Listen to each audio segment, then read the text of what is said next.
யோவான் 10ஆம் அதிகாரம் 14ஆம் வசனத்துக்கு நேராக நாம் திருப்பிக் கொள்வோம். John chapter 10 verse 14.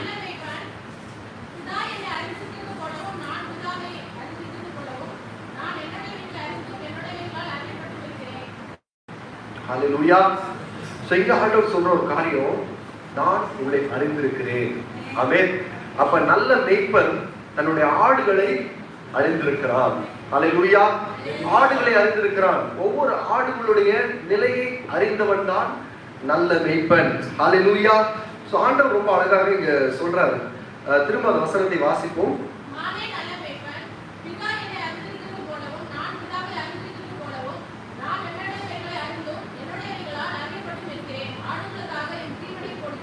ஹல்லேலூயா.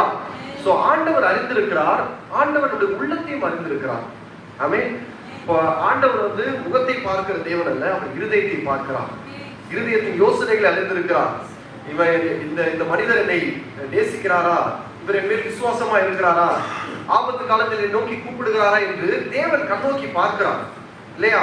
நம்முடைய ஆண்டவராகிய இயேசு கிறிஸ்து சகலத்தையும் அறிந்திருக்கிற ஒரு தேவனாகிய கர்த்தர்.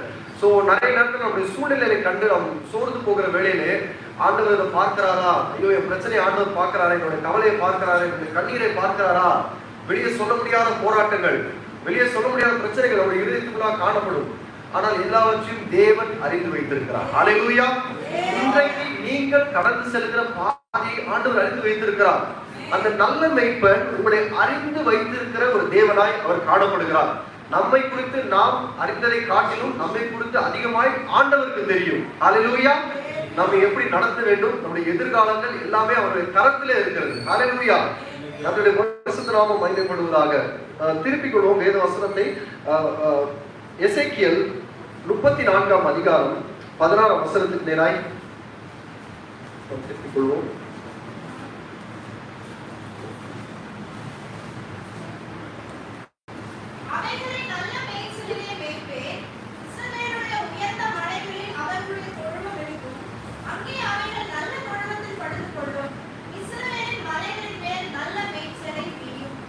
ஹல்லேலூயா. அப்ப மேய்ப்பன் ஒரு ஆடுகளை எப்படி அழகாக நடத்துகிறார் என்பதை குறித்து இங்க நாம் வாசிக்கிறோம். சரியா? ஆண்டவராகிய இயேசு கிறிஸ்து மன்னிக்கவும், இந்த வசனத்திலே நாம் பார்க்கும் பொழுது ஒரு மேய்ப்பன் தன்னுடைய ஆடுகள் தொலைந்து போகாதபடிக்கு அவன் எப்படி பாதுகாக்கிறான், அப்புறம் அந்த ஆடுகள் இன்ஜர்ட், அதாவது காயப்படும் பொழுது அதை எப்படி அவன் காயத்தை கட்டுகிறான், அது மாத்திரமல்ல அந்த ஆடுகள் சோர்ந்து போன அந்த ஆடுகள், பலவீனமான ஆடுகளை எப்படி அவன் கேர் பண்ணி அவன் பாதுகாத்துக் கொள்கிறான் என்பதை நாம் அறிந்து கொள்கிறோம் இந்த வசனத்திலே. அப்ப ஆண்டவர் நம்மை குறித்து அறிந்திருக்கிறவர், நம்முடைய ஒவ்வொரு சின்ன சின்ன விஷயத்தையும் அறிந்திருக்கிற தேவனாகிய கர்த்தர். நம்ம கடந்து செல்கிற ஒரு சின்ன சின்ன விஷயங்கள் நம்ம கூட மறந்து போயிடுவோம் இல்லையா? நம்ம இன்னைக்கு ஒரு பிரச்சனையில இருப்போம், ஆண்டவரே எனக்கு இந்த பிரச்சனையில இருந்து விடுதலை தாங்கப்பா அப்படின்னு ஜெபம் பண்ணுவோம். ஆண்டவர் விடுதலை தருவாரு. அடுத்த நாள் புது பிரச்சனை வரும், அந்த பிரச்சனையை மறந்துடும் பழசு இல்லையா? எத்தனை பேருக்கு நீங்க கடந்து சென்ற அந்த கடினமான பாதைகள் அதெல்லாம் ஞாபகம் இருக்கு? ஏன்னா ஒரு சில விஷயங்கள் ஞாபகம் இருக்கும், ஆனா அநேக கடினமான பாதைகளை நம்ம கடந்து வந்திருக்கிறோம். ஆனா சில விஷயங்கள் அந்த நேரத்தில் நம்ம பாதிக்கும், ஆண்டவர் அது விடுதலை தந்தோடனே மறந்துடுவோம், ஏன்னா புது பிரச்சனைகள் வந்துடும். சரியா? அப்ப ஆண்டவருக்கு தான் தெரியும் நம்ம எப்படி நடத்தணும். அந்த மேய்ப்பனுக்கு எந்தெந்த ஆடுகள் பலவீனமா இருக்கிறது, எந்தெந்த ஆடுகளுக்கு உதவி தேவை, எந்தெந்த ஆடுகள் சோர்வோடு இருக்கிறது, அந்த ஆடுகளை பலப்படுத்தவும், அந்த ஆடுகளுக்கு ஆகாரம் கொடுக்கவும், அந்த ஆடுகளுடைய தேவை என்ன என்பதை அறிந்து வைத்திருக்கிறவர் நம்முடைய ஆண்டவராகிய இயேசு கிறிஸ்து. ஹல்லேலூயா. அவர் நல்ல மேய்ப்பராய் அவர் காணப்படுகிறார். சோ அந்த நல்ல மேய்ப்பர் என்ன படுகிறார் என்றால், யோவான் 10ஆம் அதிகாரம் 3ஆம் வசனத்தில் நாம் வாசிக்கிறோம்.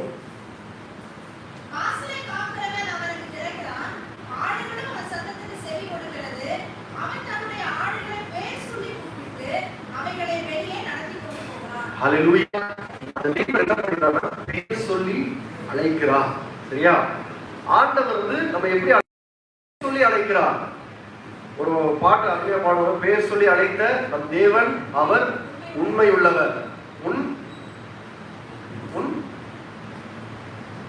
அருமையான ஒரு பாடல். சரியா? தலையை உயர்த்துவார், உன்னை மேன்மைப்படுத்துவார். சோ ஒரு அருமையான ஒரு பாடல், பக்தன் அப்படியாக அழகாக எழுதியிருக்கிறார் அந்த பாட்டை. சோ இங்க நம்ம பார்க்கிறோம், ஆடுகளை பெயர் சொல்லி அழைக்கிற ஒரு மேய்ப்பர். சரியா? அப்ப இங்க இருக்கிற எல்லாருடைய நாமத்தையும் நம்முடைய ஆண்டவராகிய இயேசு கிறிஸ்து அறிந்து வைத்திருக்கிறார். ஆமென். அப்ப ஆண்டவர் நம்ம எப்படி அழைச்சாரா? பெயர் சொல்லி அழைத்தார். நமக்கு ஒரு புதிய நாமத்தை கொடுத்திருக்கிறார் இல்லையா? நம்மை ரட்சித்து ஒரு புதிய நாமத்தை கொடுத்து நம்மை பெயர் சொல்லி அழைத்திருக்கிறார். எதற்காக? ஒரு உன்னத நோக்கத்திற்காக அழைத்திருக்கிறார். நம்மை கொண்டு இந்த உலகத்திலே ஜனங்கள் மத்தியிலே பெரிய காரியங்களை செய்யும்படியாக, அற்புத அடையாளங்களை செய்யும்படியாக, அநேகருடைய வாழ்க்கையை நாம் உயிர்ப்பிக்கும்படியாக, பலப்படுத்தும்படியாக, அநேகருடைய வாழ்க்கையிலே நம்மை கொண்டு அற்புதங்களை செய்யும்படியாக ஆண்டவர் அழைத்திருக்கிறார். அல்லேலூயா. சோ அதற்காக நாம் அழைக்கப்பட்டிருக்கிறோம். அப்ப ஆண்டவர் நம்மை அழைக்கும் பொழுது பெயர் சொல்லி ஆண்டவர் நம்மை அழைத்திருக்கிறார். சரி, அப்ப ஆண்டவர் நம்ம அழைக்கும் பொழுது அந்த சத்தத்துக்கு நம்ம என்ன பண்ணணும்? செவி கொடுக்கணும் இல்லையா? நிறைய பேருக்கு ஆண்டவர் வந்து நிறைய பேரிடம் பேசுகிறார். ஆனா எத்தனை பேர் ஆண்டவருடைய சத்தத்துக்கு செவி கொடுக்குறாங்க இல்லையா? நிறைய பேர் இடத்துல ஆண்டவர் வார்த்தை மூலியமாய் பேசுவாரு, சொப்பனங்கள் மூலியமாய் பேசுவாரு, தீர்க்க தரிசனங்கள் மூலியமாய் பேசுவாரு. ஆனா இந்த உலகத்திலே அநேகர் ஆண்டவருடைய வார்த்தையை கேட்கிறார்கள், அதன்படி அதுக்கு ஒப்பு கொடுக்கிறார்களா இல்லையா? அது ரொம்ப முக்கியம். நம்முடைய ஆண்டவராக இயேசு கிறிஸ்து நம்முடைய நல்ல மேய்ப்பராக இருக்கிறார். அவருடைய நாமத்தை அறிந்திருக்கிறார். அவர் நம்மை கூப்பிடும் பொழுது அந்த சத்தத்திற்கு நாம் செவி கொடுக்க வேண்டும் என்று ஆண்டவர் நம்மிடத்தில் எதிர்பார்க்கிறார். அல்லேலூயா. சோ இந்த காலை நேரத்தில் கூட கர்த்தருடைய சத்தத்தை கேட்கிற நாம் அந்த சத்தத்திற்கு நாம் செவி கொடுக்க வேண்டும். நம்மை ஒரு உன்னத நோக்கத்துக்காக அழைத்திருக்கிறார். நம்ம அந்த அழைப்பை ஒரு ஹையர் காலிங். ஆமென். தேவன் நம்ம அழைத்த அழைப்பு என்றது ஹையர் காலிங். இந்த உலகத்துல எவ்வளவு பெரிய பதவியை வகித்தாலும் அந்த பதவியெல்லாம் இந்த பதவிக்கு ஈடாகாது. அல்லேலூயா. இது பரலோக மேன்மை. ஆமென். It's an higher calling. So அப்ப ஆண்டவர் நம்ம அழைத்த அழைப்பை நாம் புரிந்து கொள்ள வேண்டும். அந்த அழைத்த அழைப்பை புரிந்து கொண்டு அதற்கேற்றபடி கர்த்தருடைய சத்தத்தை கேட்டு நாம் அவருடைய சித்தத்தை நாம் செய்ய வேண்டும். கர்த்தருடைய பரிசுத்த நாமம் மகிமைப்படுவதாக. வேதத்தை நாம் யாத்திராகமம் புஸ்தகம் 33ஆம் அதிகாரம் 17ஆம் வசனத்துக்கு நேரம் திருப்பிக் கொள்வோம். Exodus chapter 33 verse 17. அப்பொழுது கர்த்தர் மோசேயை நோக்கி, நீ சொன்ன இந்த வார்த்தையின்படியே செய்வேன்.